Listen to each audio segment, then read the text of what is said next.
Hello friends. आज हम पढ़ने वाले हैं बहुत इंपॉर्टेंट टॉपिक हमारा मिनिमम वेजेस एक्ट 1948 के अंदर हमारा क्लेम्स। ये बहुत इंपॉर्टेंट टॉपिक है और ये बहुत बड़ा सेक्शन है। आप इसे प्लीज ध्यान से सुनिएगा। मैं आपसे रिक्वेस्ट करना चाह रही हूँ, वीडियो स्टार्ट होने से पहले आप मेरे चैनल को सब्सक्राइब करें और इस वीडियो को लाइक करें अगर आपको वीडियो पसंद आती है तो। हम शुरू करते हैं सेक्शन 20 विच इज क्लेम्स। जो क्लेम होते हैं appropriate government appoint for the purpose of claim. Claim को देखने के लिए जो एप्लीकेशन क्लेम की फाइल होती है, जो एप्रोप्रिएट गवर्नमेंट है वो फाइल अपॉइंट करते हैं लेबर कमिश्नर को या फिर officer with experience as a जज in the civil court.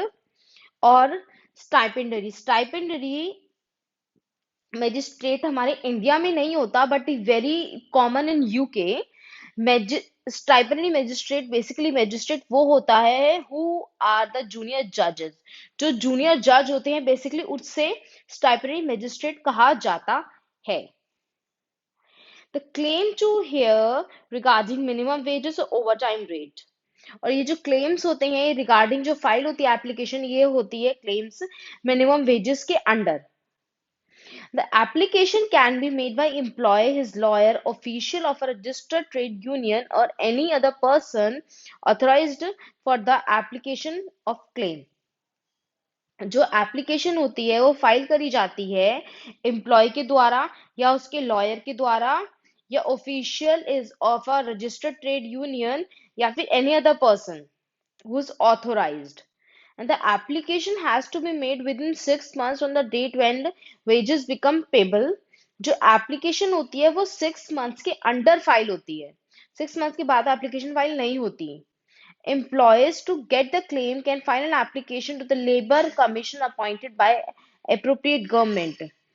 Employee to get the claim, employee को claim लेने के लिए can file an application to the labor commissioner.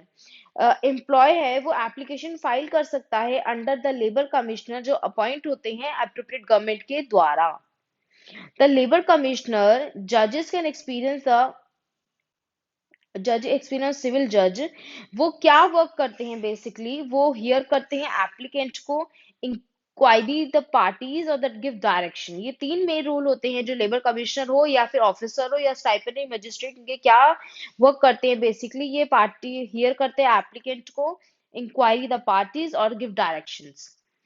और डायरेक्शन में हमारी दो तरीके हो सकती है, difference between minimum wages and the actual wages paid plus amount of compensation, then the amount of compensation is not exceeding 10 times of difference.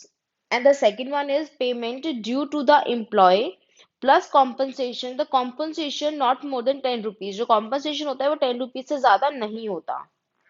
इसके बाद हम आते हैं if employer is malicious then penalty to be paid to the employer। अगर जैसे है कि ठीक है एम्प्लॉय ने एप्लीकेशन फाइल कर दी एम्प्लॉयर पे, ये जरूरी नहीं है कि एम्प्लॉय हमेशा सही हो या मतलब वो मैलिशियस इंटेंशन से या झूठ बोल के एप्लीकेशन नहीं फाइल कर सकता, वो फाइल कर सकता है। अगर उसकी एप्लीकेशन हमारी मैलिशियस पाई जाती है या फिर वो झूठा पाया जाता है तो उस पे एक पेनल्टी और फाइन लग सकते हैं। एंड आपको हंसी आएगी कि इस बात को सुनिए कि कितनी पेनल्टी है, वो 50 रुपए मैक्सिमम पेनल्टी फाइल हो सकती है एम्प्लॉय पे अगर वो झूठ मैलिशियस इंटेंशन से केस फाइल करता है, एप्लीकेशन फाइल करता है। Direction of authority is final and it has the power of the civil court. जो डायरेक्शन दी जाती है अथॉरिटी से वो फाइनल होती है एंड जो पावर है वो सिविल कोर्ट की, जो हमारा जो अवार्ड सिविल जज सिविल कोर्ट्स के जो अवार्ड्स होते हैं वो जो पावर होती है उनके अवार्ड्स की वो सेम पावर जो डायरेक्शन ऑफ द अथॉरिटी के उसकी भी है। And they can call for the witness evidence, issue, receiver, and more. Now we come to the section 21, that is single application in respect of number of employee.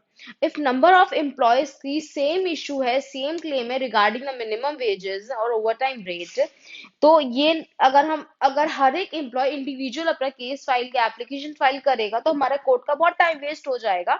इसके अलावा मतलब as a group as a not individual वो case file करे, अगर वो चाहे तो सब साथ मिलके एक ही एप्लीकेशन फाइल कर सकते हैं। It's just depend on by choice, ये चॉइस है एम्प्लॉयज की कि whether they want to file और not. Now if we come to the penalties under claims, that can be extended to 6 months of imprisonment and the fine up to 500 rupees। इसमें बहुत आप कहेंगे कि बहुत कम फाइन लगाया गया, पेनल्टी लगाया गया, जैसे आपने पहले पढ़ा कि कॉम्पनसेशन उसमें 10 रुपए से ज्यादा नहीं हो सकता, 50 रुपए, मतलब क्योंकि ये एम्प्लॉय है, एक एम्प्लॉय की मतलब वेजेस होते ही कितने हैं, मतलब वो मिनिमम वेजेस है, मतलब कि अपनी वो बेसिक नीड्स फुलफिल कर सके, वही बहुत बड़ी बात है। Thank you, and don't forget to subscribe my channel and like the video if you like the video।